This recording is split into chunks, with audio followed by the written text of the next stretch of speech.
Hello again, everyone, and welcome back to the Hockey Writers Fantasy Forecheck podcast. As always, I am your host, Jacob Strozyk, joined by my wonderful co-host. Was it I that couldn't come hard up to with give something me a creative. compliment? I couldn't come up with anything creative other than what I've already said. So I was going to compliment the beer because it's looking full and flushed and similar to mine at this point, but I've already gone that route. So that's my fault for being no creativity there. Well, thank you. Jacob Billington, as per usual, happy to be here. And we're going to go through fantasy trends and get everything going. But let's kick everything off with our usual question of the week. Being a few weeks into the season at this point, if you're in a keeper dynasty style league, are you in tank mode now if you're not doing great? Or how long do you put it off for before you're in tank mode or sell mode?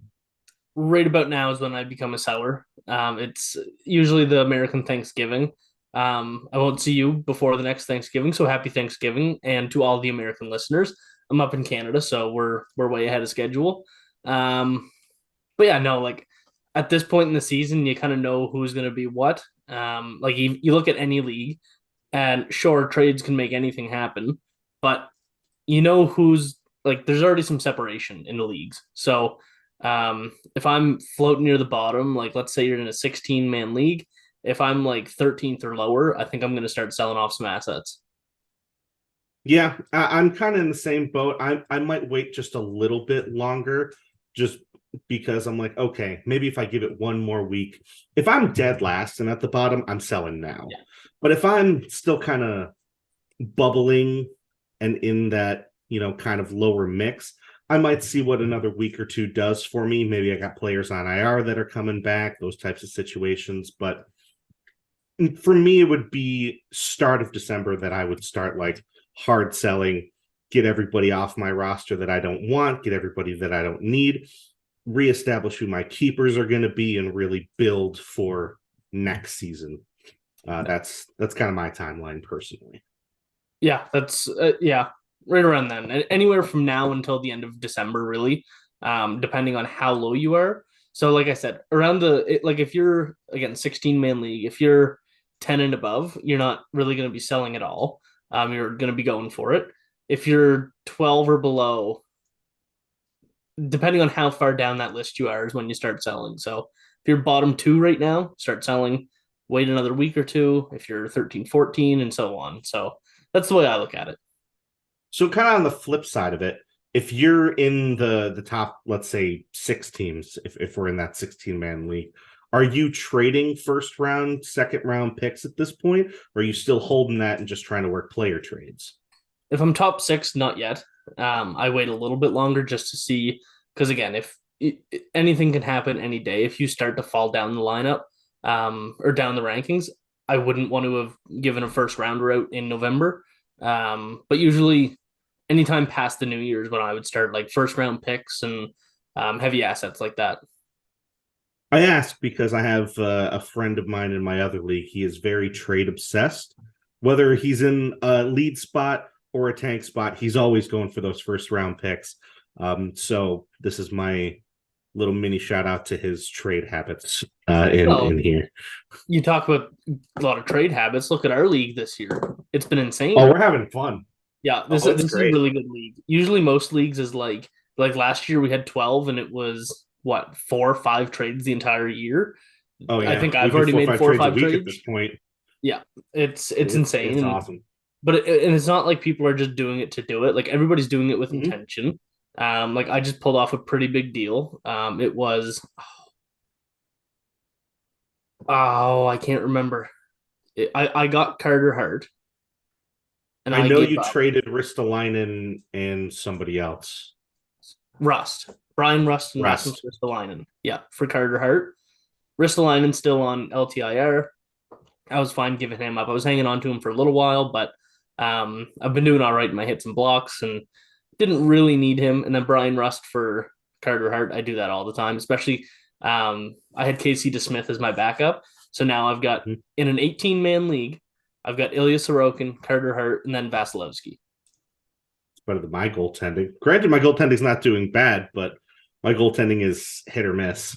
Yeah. I got Ingram, Stuart Skinner, and Aiden Hill. Aiden Hill is my only like gonna get a good performance, but the other two are flip flop at the moment. So I got a question for you while we're talking trades. Yeah, let's go. I've been talking to Eugene.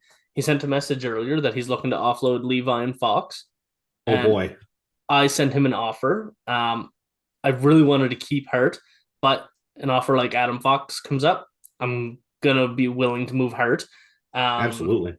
so I offered him Hurt and Dunn, and he likes it. And Ooh, then he asked for ooh, a that's a good forward. trade.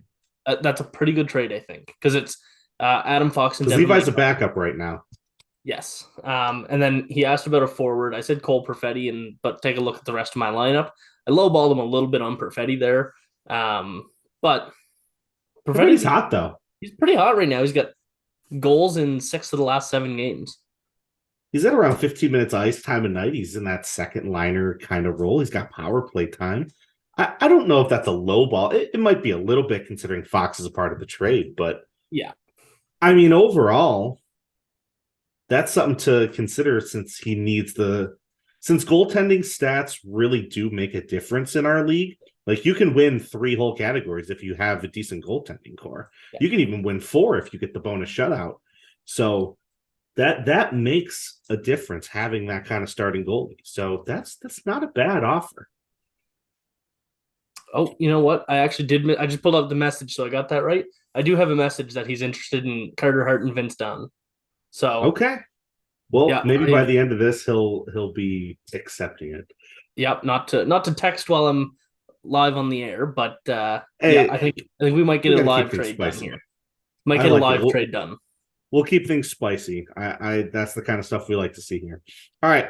Let's jump into it. Let's do some uptrend players. Who's at the top of your list? I have 3 this week. All right. You go first, and I've got a pair that I'm going to put together. Oh, okay. Then I am going to talk Matt Duchene from the Dallas Stars. 5-game point streak up to today. It might continue. I know they're playing right now. And he had a few multi-point games in that mix. Dallas is playing well. He's playing well. So it's good to see him actually being a part of the production as a part of the top 6, and not just be, cold and waiting for somebody else to do something. Yeah. I'm absolutely here for it. It's nice to see Duchene actually contributing at this point. Yeah, I've always been a huge fan of Duchene, except for the 3 months that he was in Ottawa and destroyed the team. Well, it wasn't his fault at all. He was fantastic in Ottawa. But yeah, I love Duchene's game. The fact that Dallas got him for $3 million is ridiculous and unfair. But yeah, I've no notes on that. Like he's been fitting in really well. Yeah, I'm here for it. It's good to see Dallas rolling kind of up to the standard that I was hoping at the start of the year. And Yeah. that's what I'm saying. It's nice to see him be a part of contributing to that. It's not just Pavelski, Hintz, Robertson. Yeah.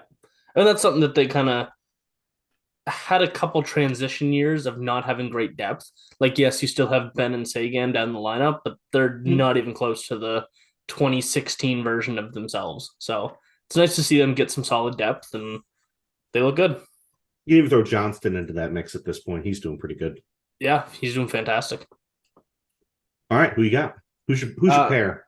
So Calgary fans are gonna love me today. So if you're Okay. if you're a Calgary fan, let me know down in the comments, and maybe I'll get a Calgary jersey to put up behind me for next week.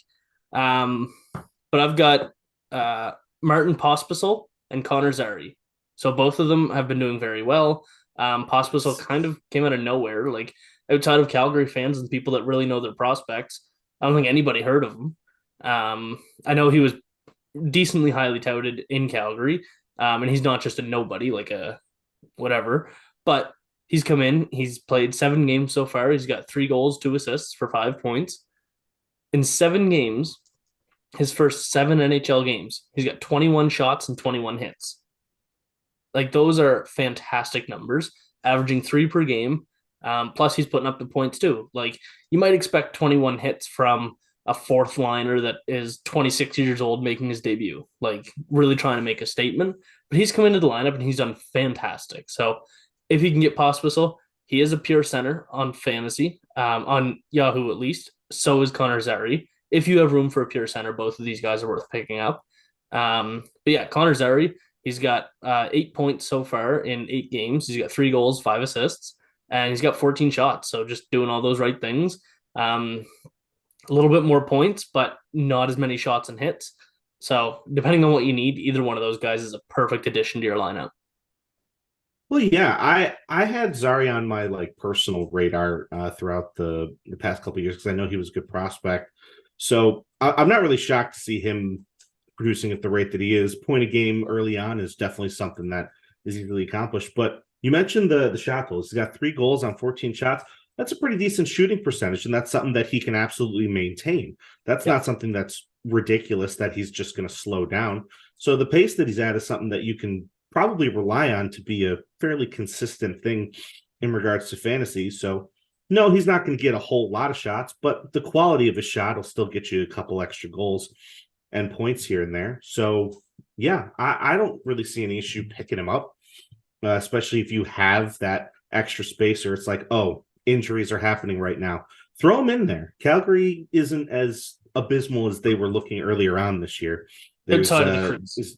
yeah, there's some better production coming out of some depth players in there, so it's worth a look. Absolutely. Yeah. All right, let's. I'll throw a depth player in there, but I'm going on the defense. I'm gonna talk about Radko Gudas. Ooh. Last week he had a bit of a scoring streak, and in general, he's just a good peripheral player. He primarily hits. That's the main category you can rely on Gudas for.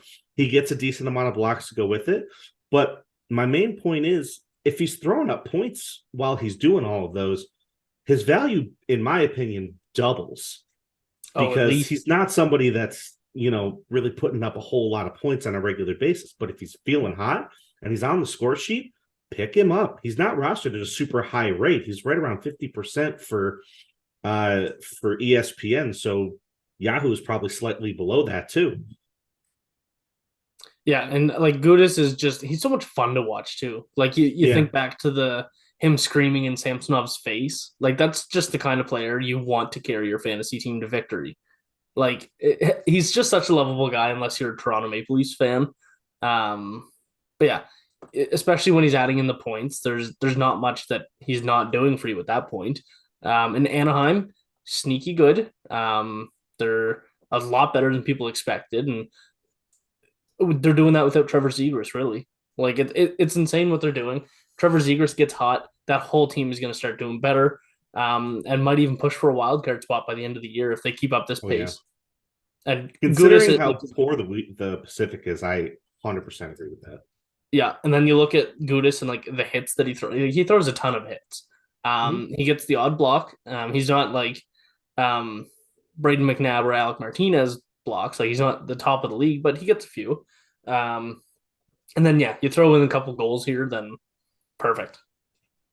Yeah, he's someone that you can rely on every single year to be like, he's going to get 4 or 5 hits a game.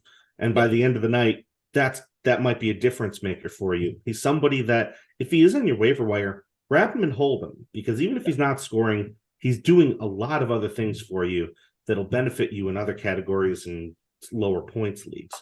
So yeah, that's just a personal preference. I love Gudas as a fantasy player, period. But it's nice yeah, to see him get hot. yep. Who's next? Who you got? Nikita Guz, no, he's in Europe. Gustav Nyquist, sorry. There you Um, go. I always get those names confused. Ever since they both came into the league, it's just yeah. But no, Nyquist, he's in Nashville this year.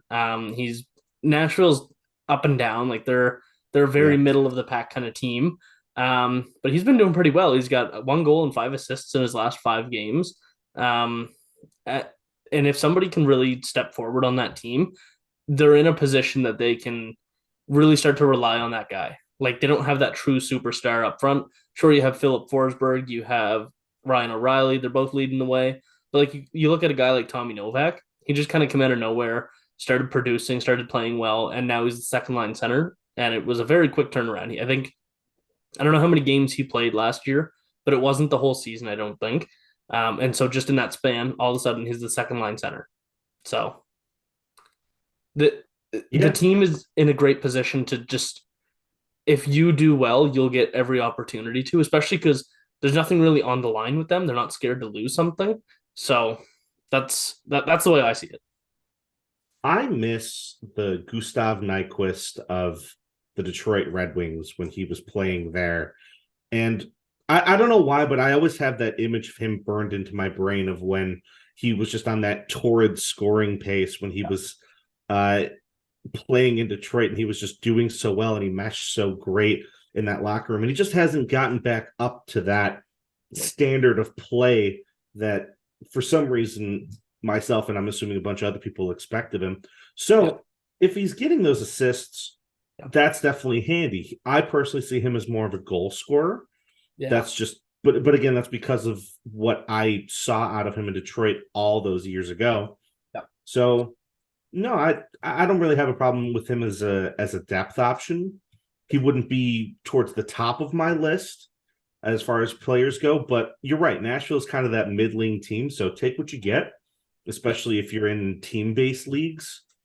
I learned about those recently that there are some leagues where you actually have to draft an entire team's roster and you play through with that and you can sit and start the specific lines that you choose for that week. That's really cool. Can you still like make trades willy-nilly or the only trades that are able to be made are ones that are actually made in real life.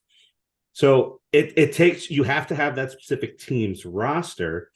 So you have to choose so having to choose the right players that you think this person's going to score tonight. This person's going to get a bunch of blocks tonight. This goalie is definitely going to be the one that gets the win tonight. I think that's a little tougher if you're in a much larger league. Like if you're in a 15-man league, that's 15 teams that you have to draft the entire player of. I definitely think that's tough. But in the topic of Nyquist, I think he would be a great option for a league like that. If you have Nashville, start versus sit. I just wanted to bring that type of league because, like I said, I learned about it recently and I was like, that sounds kind of cool. That is pretty cool. I don't think I would like to be in one, but I would like to listen to somebody talk to me at work or something about their league that they're in that does that. I got a buddy who's in my other league. He's in one of them. He's the one that was telling me about it. Maybe at some point we can have him on. He can tell us all about how the league's going maybe halfway through the year. That would be a lot of fun. I definitely am down for that. All right. I only have one more on my list. Do you have any others? Nope. He was my last. Okay. Then I'm going to throw in Val Nichushkin. Start of the year, he wasn't really doing much, but right now his ice time's up. His scoring's up. His roster rate is still fairly average for some reason. And I don't really know why, because Nichushkin is, in my opinion, one of the better fantasy performers over the past 2 years, especially on Colorado, who's a very good team. So if he's sitting around, grab him before somebody else does, because I noticed the roster rate is definitely rising on ESPN. It went up by 22% in the past, I think it's 4 days. So buy on Nichushkin if you're having the opportunity. Yeah, and especially with the long injury to Arturi Lehkonen, sounds like things are not great for him. His dad in an interview said that he's in a neck brace. So that's a bigger role for Nichushkin to kind of take over. And like you said, everything has always been a powerhouse in Colorado. They have so many offensive, just everything, forwards, defensemen, wingers, centers. I think he gets to play with them now. There's nobody really in his way. He's one of the top options on that team, and he's finally. I don't really know. I mean, I don't know what was going on for him at the beginning of the year. Obviously, there was a lot of stuff over in Russia that there was some problems with.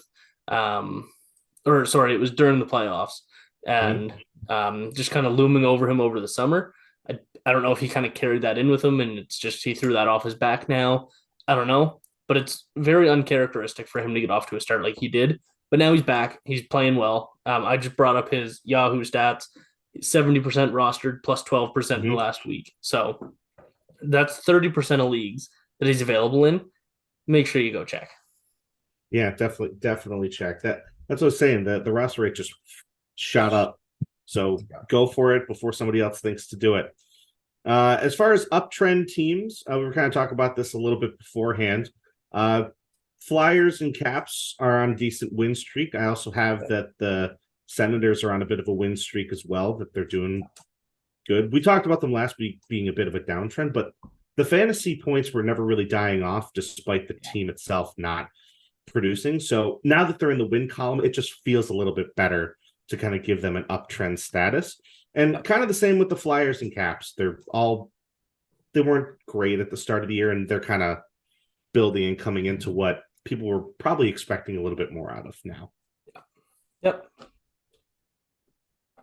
All right. Shifting. Let's do the downtrend. I don't know if you did this on purpose, but I also have a pair for this one. You had a pair for the uptrend. I have a pair for the downtrend. So I can start there if you'd like. All right, yeah, let's hear it. I've only got two for my downtrend, so Okay. I have Johnny Gaudreau and Patrick Laine as my pairing because right now things are not looking good in Blue Jacket land, or I'm not sure what it's actually called, but that's what I'm going to call it for all intents and purposes here. The cannon ain't firing. That's the big point. The cannon's not firing for either of them. They have almost no production at all between the two of them. And Laine was even healthy scratched the other night. So things are not boding well for the two-star players. And in my opinion, it's sell time on both of them. Try and get what you can and just recoup whatever loss you decided to waste or use, whatever your opinion is on that matter, and get something, because I'm not seeing any reason to be optimistic for either of their productions going forward, just skyrocketing. I don't know what the problem is in Columbus. Like, and not just this year, not just the past couple of years that they've been rebuilding. Like, they just can never have success. They lost Panarin and Bobrovsky. Bobrovsky won two Vezina trophies, and they could not make anything of it. Like, it's like they were all for nothing. They lost Panarin, which you look back and they got a steal on him. It cost them Brandon Saad. And I don't know, there was somebody else thrown in there, but it was Brandon Saad for Artemi Panarin. Like, that's ridiculous. And you waste it. And you have Bobrovsky and you waste it. And then, of all places, Gaudreau decides, you know what? I'll come to Columbus, even though you guys aren't very good. I'm going to help turn things around. You got Patrick Laine. You just got Adam Fantilli. You just can't do anything with it. I don't know what the problem is. I stay far away from the Columbus Blue Jackets in fantasy. And I love Laine. I want to see him score 70 goals. He's such an like his outfits and everything. I love it. I want to see so much more of Laine in this league. But he deserved to be healthy scratch. Now, whether you think it was the right decision or not, I don't. But he hasn't been playing. He's got 3 points in 9 games. He's just not putting in the effort. And I think the straw on the camel's back for him was in the last game that he played. There was an egregious giveaway on the last goal. He just hasn't been doing anything. So, yeah, it's like I said, it's rough in Blue Jacket land. Again, not sure if that's the official term, but we're going to use it for this since I'm uncultured, apparently. But that's my pairing. Give me one of yours, and then I'll dip into my next one. I'm going to throw Chandler Stevenson in there. I had him in my uptrend a few weeks ago. Now he's very far sliding down the downtrend. He got 3 points in his last 9 games. Speaking of Laine, that's just not good enough. Like 3 points in 9 games for, I don't know. Vegas has so many good centers, it kind of fluctuates who's the first line to third line. Like, I wouldn't be surprised if they lined up and Jack Eichel was the third line center. It's just because they have 3 really good lines that they all play on. But Stevenson is in a role that he should be succeeding more than 3 points. Yeah, I mean, Vegas in general is fairly good, but beyond their usual top scorers, Stevenson is one of those players that you expect more out of on a regular basis because he's good at faceoffs. He's good defensively. He has just enough offensive prowess to make him still relevant in fantasy, and that's what really counts. So it's disappointing to see him in the downtrend, but he will upswing again. That's just the type of player he is. So I'm not worried about Stevenson. Just sit him for now until he heats back up, and he should be fine. Yeah.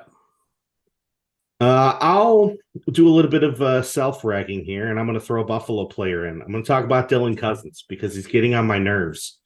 And I'm going to use this opportunity to say something on the show. He's got 1 assist in the past 5 games, and he's struggling to really do much of anything since his injury. And he got bashed in the face, which is an unfortunate scenario. And it's definitely harder for him personally. He's been wearing a face mask the entire time he's been playing. It's probably harder to see.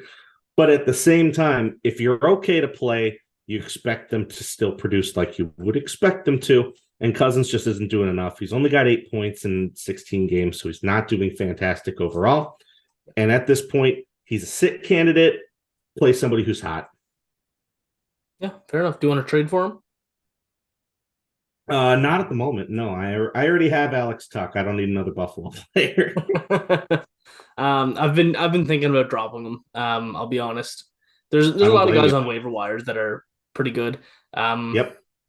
So I don't know. It's been looming over my head for a couple days now, but I've been making so many trades. I think I'm just gonna kind of sit See if you still. can swing another one. Well, might as well. Yeah. Yeah. So he just needs to do more, which he's more than capable of. Like you look at Casey Middlestat, if he can do what Middlestat's doing, then great. And he's definitely the better player than Middlestat. But I don't know. He just kind of needs to earn that title back. That he's a great player because he's just playing like a decent player. Like he's not doing bad by any means. But he doesn't look the same. That's the problem. He's not looking like he did last year. He's kind of fumbling over himself a lot. Exactly. Next up on my list, heading over to Long Island, I got Jean-Gabriel Pageau. Good pick. He's only got 5 points this year.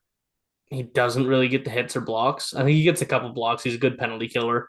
But like he's not doing anything at all. I think he's got 1 goal, maybe not even a goal, and only 5 points. Like there's no reason to have him on your fantasy team. I didn't look at his roster percent, but Pageau's one of those guys that I definitely would have drafted if it was like right place, right time. He wouldn't be on my roster today if I drafted him. So I know that he's not like, we're not talking about him rostered like Nichushkin or anything, but he's probably around that 20-30%. And there's just no sense in having him in your lineup. Yeah, I'm not really a huge fan of Pageau as far as fantasy goes. I don't think I've ever really picked him up or even looked at picking him up because all he really does is he'll get a couple of points, but he's not really much more than like a 50-point player at this point. So beyond depth, like if he's having a really good, but that's what I'm saying. If he's having a really good year, he's going to be pushing 50. So it's not really worth it unless he's putting up goals, which he's not. So I personally would just stray away and drop Pageau at this point. Me as well. Did you have any others? Because I only got 1 left. No, those are my only 2. All right, my last one, Sean Monahan. I know we talked about him a week or so ago being on the uptrend and being a hot player, but he's cooled off since his big start, and he's a little bit better for depth scoring than primary at the moment. And that's fine. Eventually, he'll get a little bit of a stint going again as a top-line center. He will begin to produce just a little bit more. And it's okay that he leveled out. That's just the kind of player he is at this point in his career. He'll have ups, downs, up, downs, and he'll bounce it back. Everything will be okay. Just dial back his play time versus sit time. That's really my only take on it because there wasn't anybody who was drastically terrible this week. He was just a noticeable downtrend to me. Yeah, and that's fair. I kind of like what Montreal's doing this year. Obviously, they don't have anything close to playoff aspirations, and they're probably going to be selling one of their goalies to Edmonton. And if you do, that goalie is immediately on the uptrend. Whether it's Caden Primo or Sam Montembeault, I would pick either one of them up if they're headed to Edmonton. But yeah, like there's so many decent players on Montreal. There's no really, I mean, Cole Caulfield. I'm not going to throw Nick Suzuki in a really good player. Matheson. I put Matheson up yes. there. Yes, Matheson. But in terms of the forwards, I wouldn't throw Nick Suzuki in a really good player. There's a lot of decent forward options. Like, there's an argument to pick up Josh Anderson, Uri Slavkovsky, Sean Monahan, Nick Suzuki. I'm probably forgetting a bunch of guys, but Gallagher for hits. Gallagher, yeah, like all these guys you can pick up, but none of them are really special, Right. other than Cole Caulfield. So he's not playing with super elite talent, which Sean Monahan thrives with, but he's like he can't carry all those guys either. So where No. he's at right now is kind of expected. Yeah, that's what I'm saying. It's nothing to really, you know, get bent out of shape about. It'll be fine. Everything will balance out. Yeah. On the topic of downtrend teams, we already went over the Blue Jackets. They're struggling in all aspects. Avoid players there like the plague. And then I talked about it a bit about Buffalo when I talked about Cousins, but they're also going to be on my downtrend team just because there was a lot more expectations from their offense this year, and it's just been non-existent for the most part. And with Thompson out, it's definitely not helping. If the only players, in my opinion, at this point that are worth having in your roster, Middlestat if you want assists, Paterka if you're going points, Tuck if you want points and maybe a couple of hits here and there, and then Dahlin as far as everything, because he does everything. He's their all-around defenseman. So beyond that, you're not really getting a whole lot of the rest of the roster at this point. Maybe a couple of goals out of Jeff Skinner here and there, but he doesn't do anything else beside that at this point. So they would be my downtrend team. Yeah. Buffalo is struggling. And as your co-host, I'm very sorry to hear that. Somebody who No, covers you're the not. Senators, No, I you're love not. it. You're not sorry at all. I had to say it. I can't just jump right into haha, rub it in your face. No, that's for your Senators show. Yes, yes. We'll Shameless talk about plug. that tomorrow. Make sure to check out the next episode. All right. Anything else you want to bring up before we wrap it up? No, no. All good. All right. Well, then, thanks again, everybody, for tuning into this week's episode of Fantasy Forecheck. Don't forget to subscribe to the podcast on your preferred listening channel, as well as the Hockey Writers podcast and YouTube pages, where you can find anything and everything else hockey related. You can always follow me on Twitter at Strozyk67. And I'm there at Jacob Billington. You can always tweet at us. We'll respond to you as quickly and as seriously or comically as we can decide at that point. It all depends on what the mood is, I guess. Send me all of the Buffalo Sabres takes, everybody. Oh, that'd be great. And you can send me all of your Sabres takes too. I love looking at good and bad takes. It's my favorite pastime. Feel free to drop us a like, leave a comment on anything else, and we'll keep you up to date on all things fantasy throughout the year. Thanks again, everybody, for watching. We'll see you next time.